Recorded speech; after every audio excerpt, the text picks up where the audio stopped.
High, আমি Caleb, আর এই ভিডিওতে আমি আপনাকে ধাপে ধাপে দেখাবো কিভাবে ওপেনক্ল সেট আপ করবেন। এভাবে আপনি নিজের এআই অ্যাসিস্ট্যান্ট 24/7 চালাতে পারবেন এবং সেটি আপনার জন্য নির্দিষ্ট সময়ে আসল কাজও করবে। ওপেনক্ল দিয়ে কিভাবে শুরু থেকে একটি কার্যকরী অ্যাসিস্ট্যান্ট বানাবেন, যা আপনার ফোনে স্বয়ংক্রিয়ভাবে কাজ করবে ও মেসেজ পাঠাবে, আপনার নির্দেশের প্রয়োজন হবে না। আমি সেই পুরো প্রক্রিয়াটি দেখাবো। সার্ভার ব্যবহারের অভিজ্ঞতা না থাকলেও ভিডিওটি দেখুন। প্রথমে আমরা ওপেনক্ল একটি ভিপিএসে ডিপ্লয় করব।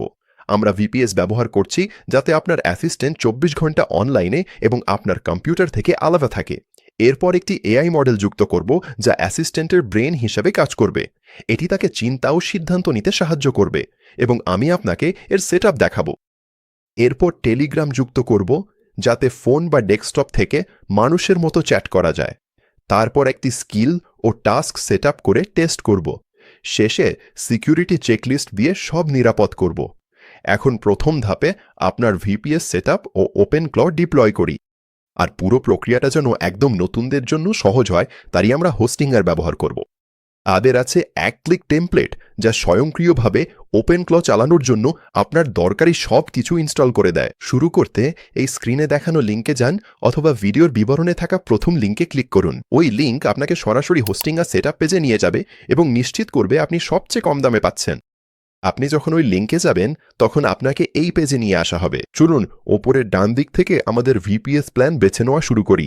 ডিফল্টভাবে এটা KVM 2-তে সেট করা থাকবে, তবে আপনি যদি একটু টাকা বাঁচাতে চান এবং ছোট থেকে শুরু করতে চান তাহলে আপনি KVM 1 প্ল্যানে সুইচ করতে পারেন। আর যদি পরে দেখেন আপনার আরও বেশি রিসোর্স দরকার, তাহলে ভবিষ্যতে আপনি আপনার প্ল্যান আপগ্রেড করতে পারবেন। KVM 1 সিলেক্ট করার পর আমি নিচে গিয়ে ডিপ্লয়তে ক্লিক করব। এরপর এই পেজে আপনি আপনার বিলিং পিরিয়ড বেছে নেওয়া দিয়ে শুরু করতে পারেন। ডিফল্টভাবে এটা 24 মাসে সেট করা থাকবে, যা অনেক দীর্ঘমেয়াদী কমিটমেন্ট। যদি আপনি আরও কিছুটা টাকা বাঁচাতে চান এবং স্বল্পমেয়াদী চুক্তিতে যেতে চান তাহলে আপনি এটিকে 24 মাস থেকে 12 মাসেও পরিবর্তন করতে পারেন। 12 মাসের প্ল্যানটিতেও আপনি যথেষ্ট সাশ্রয় করতে পারবেন এবং প্রথম বছরের জন্য একটি ফ্রি ডোমেন পাবেন। চলুন এই পৃষ্ঠাটা একটু নিচে স্ক্রল করি এবং আমি টগলটি বন্ধ করতে যাচ্ছি। ব্যবহারের জন্য প্রস্তুত এআই। আমি এটা করছি কারণ আমরা আসলে আমাদের নিজস্ব এপিআই কি যোগ করতে যাচ্ছি। ভিডিওর পরবর্তী অংশে এবং এই পৃষ্ঠার আরও নিচে গেলে আপনি কিছু অতিরিক্ত অ্যাড অন দেখতে পাবেন। আপনি চাইলে এগুলো সব দেখে নিতে পারেন এবং ইচ্ছা হলে যোগ করতে পারেন, তবে এই ভিডিওর জন্য আমি এগুলো বন্ধই রাখছি। এরপর সব শেষে পৃষ্ঠার নিচে গিয়ে আপনার সার্ভার লোকেশন নির্বাচন করুন। ডিফল্টভাবে হোস্টিঞ্জার আপনার জন্য সেরা সার্ভারটি বেছে নেবে, তাই আমি এটিকে ডিফল্ট লোকেশন হিসেবেই রেখে দিচ্ছি। এগুলো হয়ে গেলে চলুন পৃষ্ঠার ওপরে স্ক্রল করি। এখানে আপনি আপনার অর্ডারটি পর্যালোচনা করতে পারবেন এবং নিশ্চিত করতে পারবেন যে কুপনটি প্রয়োগ হয়েছে। আবারও বলছি, যদি আপনি ভিডিওর বিবরণে দেওয়া প্রথম লিঙ্কটি ব্যবহার করেন তাহলে এই অতিরিক্ত ছাড়টি স্বয়ংক্রিয়ভাবে প্রয়োগ হয়ে যাবে। সবকিছু ঠিকঠাক হলে চলুন কন্টিনিউ বোতামে ক্লিক করি। এরপর এই পৃষ্ঠায় এসে আপনাকে একটি হোস্টিঞ্জার অ্যাকাউন্ট রেজিস্টার করতে হবে। আপনার ইমেল ঠিকানা দিন এবং একটি পাসওয়ার্ড তৈরি করুন। রেজিস্টার বোতামে ক্লিক করুন। এরপর এখানে আপনাকে আপনার বিলিং ঠিকানা এবং পেমেন্ট তথ্য পূরণ করতে হবে। এখানে সব তথ্য ঠিকভাবে পূরণ করুন, চেকআউট প্রক্রিয়া সম্পন্ন করুন, তারপর আমি পরবর্তী ধাপে আপনাকে আবার দেখাবো। ঠিক আছে, আপনি যখন চেকআউট প্রক্রিয়া শেষ করবেন তখন গেট স্টার্টেড বোতামে ক্লিক করুন। এরপর আপনাকে নিয়ে যাওয়া হবে ওপেনক্লোর কনফিগারেশন পেজে। এখানে ওপরে প্রথমেই আপনি দেখতে পাবেন ওপেনক্লোর গেটওয়ে টোকেন। আমি এখানে চোখের আইকনে ক্লিক করে এটি দেখাবো। তারপর আপনাকে এটি কপি করতে হবে এবং নিরাপদ কোনো জায়গায় সংরক্ষণ করতে হবে। এই ভিডিওতে আমি আমার ওপেনক্লো গেটওয়ে টোকেন দেখাচ্ছি, কিন্তু আপনি অবশ্যই খেয়াল রাখবেন যেন আপনার টোকেন কখনো অন্য কাউকে না দেখান। এই ভিডিওর পরে আমি এই টোকেনটি পুনরায় তৈরি করব এবং নতুনভাবে শুরু করব, কারণ এই টোকেনটি এখন আর নিরাপদ নেই। যদি কেউ এই টোকেনের অ্যাক্সেস পেয়ে যায় তাহলে তারা আপনার পুরো ওপেনক্লো সেটআপে প্রবেশ করতে পারবে, যা খুবই বিপজ্জনক হতে পারে। তাই অবশ্যই এটি নিরাপদ ও সুরক্ষিত রাখুন। এখন আমরা এখানে পরবর্তী যে বিষয়টি দেখতে চাই সেটি হলো আমাদের এপিআই কি। এর নিচে আপনি বিভিন্ন ধরনের প্রোভাইডার দেখতে পাবেন। এখানে অ্যানথ্রপিক, ওপেনএআই, জেমিনাই এবং আরও অনেক কিছু থাকবে। আপনি চাইলে এদের যে কোনো একটা বেছে নিতে পারেন। এই ভিডিওর জন্য আমি ওপেনএআই বেছে নিচ্ছি। ড্যাশবোর্ডে যেতে আমি নিচে দেওয়া লিঙ্কটি হাইলাইট করব, ডান ক্লিক করব এবং এই লিঙ্কে চলে যাব। তারপর এখানে আমি ক্রিয়েট এপিআই কিজে ক্লিক করব। নামের জন্য আমি এটাকে শুধু ওপেন ক্ল নাম দেব। তারপর নিচে গিয়ে ক্রিয়েট সিক্রেট কিতে ক্লিক করব। তারপর আমি এটি কপি করব এবং আবারও বলছি এটি কাউকে শেয়ার করবেন না। এখন আমি আবার হোস্টিংয়ারে ফিরে যাব এবং এখানে আমি কিটি পেস্ট করব। একটা টিপস, আপনার এপিআই কি প্রদানকারীর বিলিং কনফিগার করুন। প্রদানকারী ভেদে বিলিং সেটআপ আলাদা হতে পারে, তবে অবশ্যই একটি পেমেন্ট মেথড ও সীমা নির্ধারণ করবেন। এতে আপনার অতিরিক্ত খরচ হবে না।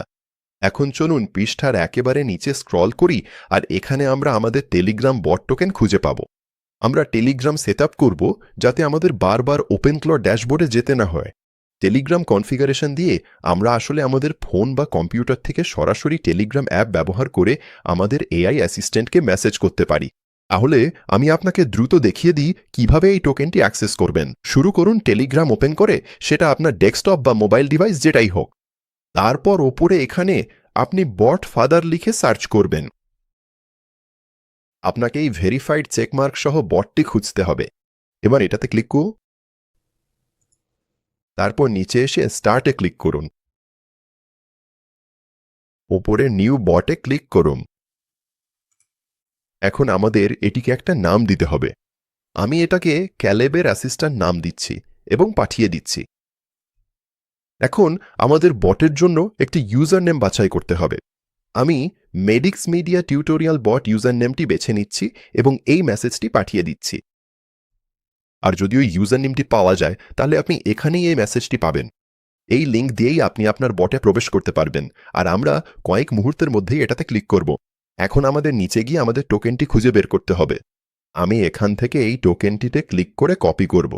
তারপর আবার হোস্টিংয়ারে ফিরে যাব। তারপর আমি এখানে বট টোকেনটি পেস্ট করব এবং এটিকে কোথাও নিরাপদে সংরক্ষণ করাও বুদ্ধিমানের কাজ। ঠিক আছে, আর এটা হয়ে গেলে নিচে গিয়ে ডিপ্লয়ে ক্লিক করি। আপনি এখানে এই অনবোর্ডিং সার্ভেটি পেতে পারেন। নিচে গিয়ে শুধু স্কিপে ক্লিক করুন এবং এখনই যেমনটা দেখতে পাচ্ছেন আমাদের ওপেন ক্ল কন্টেনারটি বর্তমানে ডিপ্লয় হচ্ছে। এটি কয়েক মিনিট সময় নিতে পারে, তাই আমি দ্রুত এগিয়ে যাব যতক্ষণ না এটি সম্পূর্ণ হয়। ঠিক আছে, এখন এখানে যেমন দেখতে পাচ্ছেন স্ট্যাটাসটি রানিংয়ে পরিবর্তিত হয়েছে, যা দেখায় যে সবকিছু ঠিকভাবে ডিপ্লয় হয়েছে। এখন আমরা আমাদের ওপেন ক্ল ড্যাশবোর্ডে প্রবেশ করার আগে আমি আপনাকে কয়েকটা গুরুত্বপূর্ণ সেটিংস দেখাবো যেগুলো পরে মনে রাখা কাজে লাগবে। প্রথমটি হলো আপনার গেটওয়ে কথন। যদি কখনো এটি হারিয়ে ফেলেন বা ভুলে যান তাহলে এখানকার এই বোতামে ক্লিক করে আবার কপি করতে পারেন। এরপর ম্যানেজে ক্লিক করুন। তারপর এখানে পেজটি নিচে স্ক্রল করুন এবং এনভায়রনমেন্টে ক্লিক করুন। এটি আপনার এনভায়রনমেন্ট ভেরিয়েবলগুলো খুলে দেবে। এখানেই আপনি আপনার ওপেন ক্ল গেটওয়ে টোকেন, আপনার এপিআই কি এবং আপনার টেলিগ্রাম বট টোকেন খুঁজে পাবেন। এটি গুরুত্বপূর্ণ কারণ যদি কখনো আপনার কোনো টোকেন পুনরায় তৈরি করার প্রয়োজন হয় তাহলে এখানেই মান সম্পাদনা করে তা করতে পারবেন। আর যদি নতুন কোনো এনভায়রনমেন্ট ভেরিয়েবল যোগ করতে চান তাহলে নিচে স্ক্রল করে এনভায়রনমেন্টে ক্লিক করলেই পারবেন। ঠিক আছে, এখন চলুন আমাদের ওপেন ক্ল ড্যাশবোর্ডে প্রবেশ করি। চলুন পৃষ্ঠার একেবারে ওপরে স্ক্রল করি এবং ক্যান্সেলে ক্লিক করি। এখান থেকে ওপেনে ক্লিক করুন। এই ঘরটিতে আপনার ওপেন ক্ল গেটওয়ে টোকেন পেস্ট করুন এবং লগ ইনে ক্লিক করুন এবং এটি আপনার ওপেন ক্ল ড্যাশবোর্ড খুলে দেখে। ডিফল্টভাবে আপনি চ্যাট উইন্ডোতে থাকবেন। এখানে বাম পাশে আরও কিছু ট্যাব দেখতে পাবেন। ইচ্ছে মতো এগুলোতে ঢুকে বিভিন্ন ট্যাব ঘুরে দেখতে পারেন। তবে নতুনদের জন্য আমি পরামর্শ দেব সবকিছু চ্যাট উইন্ডোর মধ্যেই সেট আপ করতে। ওপেন ক্ল আসলে নিজের কোড নিজেই পুনর্লিখন করতে পারে এবং আপনি যা বলবেন তার ভিত্তিতে নিজেকে কনফিগার করতে পারে। তাই শুরু করার জন্য আপনাকে আসলে এই ট্যাবগুলোর কোনো একটিতে যেতে হবে না। আপনি শুধু ওপেন ক্লকে বলে দিন আপনি কি করতে চান, আরও আপনাকে সাহায্য করবে। এখন আমরা এখানে চলে এসেছি। প্রথমে আমরা আবার টেলিগ্রামে ফিরে যাব। তাই আমি আবার ডেস্কটপ অ্যাপটি খুলব এবং আগের সেই লিঙ্কে ক্লিক করব। নিচে যান এবং স্টার্টে ক্লিক করুন এবং এখানে আপনি একটি বার্তা পাবেন যেখানে লেখা থাকবে ওপেন ক্ল অ্যাক্সেস কনফিগার করা হয়নি। তাহলে এখানে নিচে যান এবং এই কমান্ডটি খুঁজে বের করুন। এটিতে আপনার পেয়ারিং কোড কাটবে। এটি কপি করুন এবং আবার ওপেন ক্লাউড ড্যাশবোর্ডে ফিরে যান এখানে কমান্ডটি পেস্ট করুন এবং এই বার্তাটি পাঠান। এখানে উত্তর পাওয়ার জন্য আমরা কিছুক্ষণ অপেক্ষা করব এবং ঠিক এখানে লেখা আছে সম্পন্ন হয়েছে, টেলিগ্রাম পেয়ারিং অনুরোধ অনুমোদন করা হয়েছে। তাহলে এখন চলুন নিশ্চিত হই যে টেলিগ্রামে সবকিছু ঠিকঠাক কাজ করছে কিনা। তাই আমি আবার ডেস্কটপ অ্যাপে ফিরে যাব। তারপর আমি আমার বটে একটা বার্তা পাঠাবো। আমি লিখব সবকিছু ঠিকঠাক কাজ করছে তো। এটি পাঠিয়ে দিন এবং এখানে আমাদের একটি উত্তর পাওয়া উচিত। এবং দেখুন, পেয়ে গেলাম। এখন আমরা আমাদের ওপেনক্ল অ্যাসিস্ট্যান্ট থেকে সরাসরি টেলিগ্রামে একটি উত্তর পেয়েছি। এটি এখানে আমাদের কিছু তথ্য দেবে এবং মূলত একটি সাধারণ স্ট্যাটাস আপডেট জানাবে। কিন্তু টেলিগ্রামের সাথে ওপেনক্লর কনফিগারেশন নিয়ে আমরা এখন পুরোপুরি প্রস্তুত।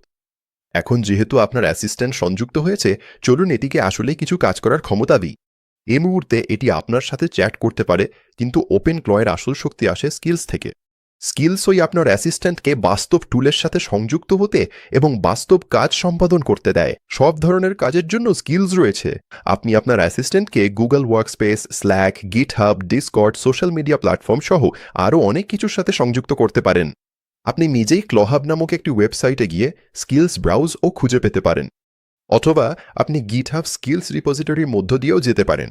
আমি এই দুইটিরই লিঙ্ক ডেসক্রিপশনে দিয়ে রাখব। তবে তৃতীয় পক্ষের সোর্স থেকে নেওয়া স্কিলস ব্যবহারে সতর্ক থাকুন। কোনো স্কিল ইনস্টল করার আগে অবশ্যই দেখে নিন সেটি কি করে এবং চেষ্টা করুন অফিসিয়াল বা ভালোভাবে রিভিউ করা স্কিলস ব্যবহার করতে। তবে এখানে শুরু করার সবচেয়ে সহজ উপায় হলো আপনার অ্যাসিস্ট্যান্টকে জিজ্ঞাসা করা।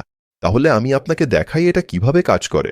টেলিগ্রামে আমি আমার অ্যাসিস্ট্যান্টকে একটি মেসেজ পাঠাতে যাচ্ছি। এখানে নিচে আমি জিজ্ঞাসা করব আমি কোন কোন স্কিল ইনস্টল করতে পারি এবং পাঠিয়ে দিলাম। এবং এখানেই আমি পেয়ে গেলাম ইনস্টল করার মতো স্কিলসের একটা ছোট্ট তালিকা। উদাহরণস্বরূপ এখানে আমি Google workspace skill, GitHub, slack, brave search, Discord এবং নোশন পেতে পারি। আপনি ইনস্টল করতে পারেন এমন সেরা প্রথম স্কিলগুলোর একটি হল গুগল ওয়ার্কস্পেস বা জিওজি স্কিল।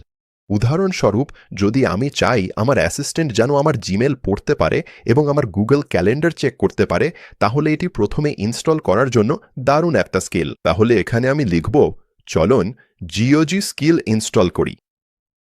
আপনি কি আমাকে ধাপে ধাপে দেখাতে পারেন?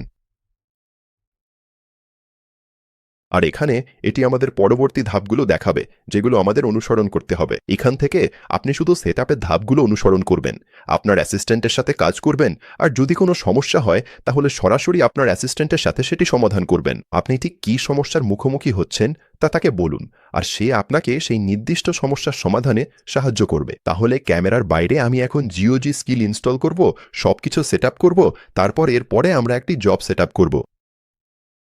ঠিক আছে, এখন গুগল ওয়ার্কস্পেস স্কিল ইনস্টল এবং কানেক্ট করা হয়েছে। আমি এটিকে আমার জিমেল এবং গুগল ক্যালেন্ডার অ্যাক্সেস দিয়েছি। তাহলে এখন স্কিলটি ইনস্টল এবং কনফিগার করা হয়েছে। এখান থেকেই আসল মজা শুরু। এখন আপনার অ্যাসিস্ট্যান্টের আসলেই কিছু করার ক্ষমতা আছে। আপনি একটা জব তৈরি করতে পারেন। একটা জব হলো একটি নির্ধারিত কাজ যা স্বয়ংক্রিয়ভাবে চলে, আপনাকে আলাদাভাবে কিছু বলতে হয় না। তাহলে আমি যা বলতে যাচ্ছি তা হলো, প্রতিদিন সকাল ৮টায় আমার গুগল ক্যালেন্ডার চেক করো, আমার জিমেল ইনবক্স স্ক্যান করো, কোনো গুরুত্বপূর্ণ কিছু আছে কিনা, এবং আমার শীর্ষ অধিকারগুলো নিয়ে টেলিগ্রামে আমাকে একটি সারাংশ পাঠাও। তো আমি এখানে এটা পাঠিয়ে দিচ্ছি। আর হয়ে গেল। এখন এটা একটি দৈনিক সকালের ব্রিফ হিসাবে সেটআপ হয়ে গেছে। প্রতিদিন সকাল ৮টায় এটা আমার গুগল ক্যালেন্ডার চেক করবে, জিমেলে গুরুত্বপূর্ণ মেসেজ স্ক্যান করবে, আর দিনের শীর্ষ অগ্রাধিকারগুলো নিয়ে টেলিগ্রামে আমাকে একটি সারাংশ পাঠাবে। এখন চলুন দেখি এই জবটা আসলে দেখতে কেমন হবে। এখানে আমি লিখছি এই জবটা এখনই চালাও, যাতে আমি দেখতে পারি এটা কেমন দেখায়। এটা এখানে পাঠাও। এবং হয়ে গেল। এখন এটা আমার গুগল ওয়ার্কস্পেস থেকে আসল তথ্য ব্যবহার করে আমার দৈনিক ব্রিফ তৈরি করেছে। এটা আমার জন্য এখানে সবকিছু গুছিয়ে দেয়। আমার ক্যালেন্ডার আছে, একটি গুরুত্বপূর্ণ ইমেল, অন্যান্য ইনবক্স আইটেম, আর তারপর আমার শীর্ষ ৩টি অগ্রাধিকার। আর এইটাই পুরো প্যাটার্ন। আপনি একটা স্কিল ইনস্টল করেন যাতে আপনার অ্যাসিস্ট্যান্ট নতুন একটা দক্ষতা পায়। তারপর আপনি একটা জব তৈরি করেন যাতে সেই দক্ষতাটি নির্দিষ্ট সময়ে কাজে লাগানো যায়। এখান থেকে আপনি এভাবেই নতুন নতুন স্কিল আর জব যোগ করতে থাকবেন।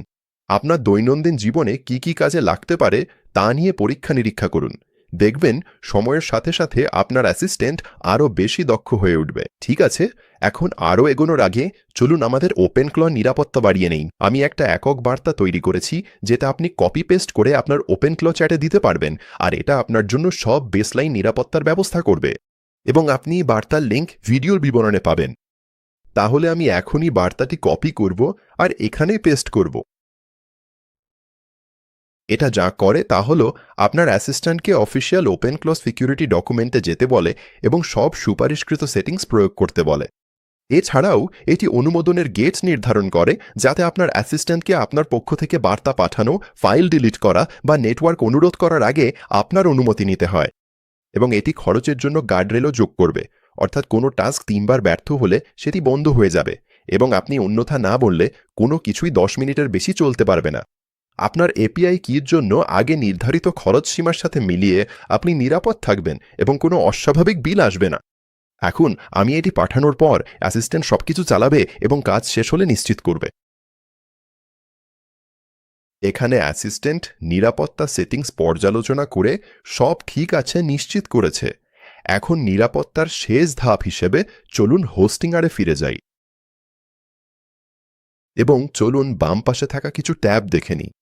এখন আমরা ডকার ম্যানেজারে আছি, তবে এর নিচে আপনি পাবেন আপনার ভিপিএস, অপারেটিং সিস্টেম ও প্যানেল, ব্যাকআপ ও মনিটরিং, অতিরিক্ত নিরাপত্তা সেটিংস এবং আপনার ডোমেন ও ডিএনএস সেটিংসের অপশন। চলুন এখানে ব্যাকআপ ও মনিটরিংয়ে ক্লিক করি এবং এখানেই আপনি আপনার ব্যাকআপ শিডিউল কনফিগার করতে পারবেন। ডিফল্টভাবে এটি সাপ্তাহিকভাবে সেট করা থাকবে এবং এরপর নিচে আপনি একটি স্ন্যাপশট তৈরি করতে পারবেন। এখানেই আমি ক্রিয়েট স্ন্যাপশটে ক্লিক করব এবং ক্রিয়েট করব।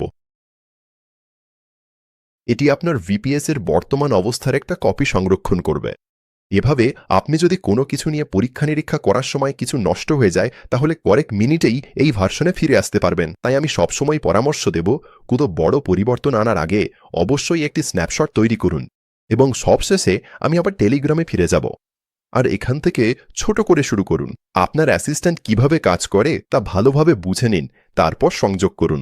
যে কোনো সংবেদনশীল বিষয় আপনি সবসময় নতুন স্কিল যোগ করতে পারেন এবং এখান থেকে আরও বিস্তৃত করতে পারেন। আর যদি আপনি এখনও আপনার ভিপিএস প্ল্যান কেনেননি তাহলে ভিডিওর বিবরণে দেওয়া প্রথম লিঙ্কটি ব্যবহার করুন যাতে সবচেয়ে কম দামে কিনতে পারেন। এই ভিডিওটা দেখার জন্য ধন্যবাদ। আশা করি এটি আপনার কাজে লাগবে।